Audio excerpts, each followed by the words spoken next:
Every cheese begins with fresh milk.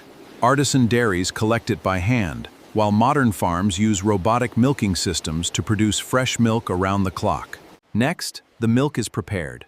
Artisan cheesemakers rely on experience and careful observation, while modern factories use computer-controlled precision. As the milk transforms into curds, traditional cheesemakers work by feel and experience, while automated systems ensure consistent cutting and mixing. Removing whey shapes the cheese. Traditional methods depend on time and handcrafted presses. Modern factories use hydraulic systems for speed and uniformity. Patience creates flavor. Whether carefully turned by hand or monitored with advanced technology, proper aging gives cheese its distinctive taste. The final step is packaging.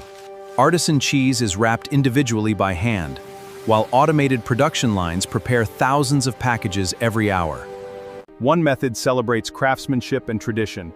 The other delivers efficiency, precision, and scale. But both fresh milk into delicious cheese. Which one would you choose?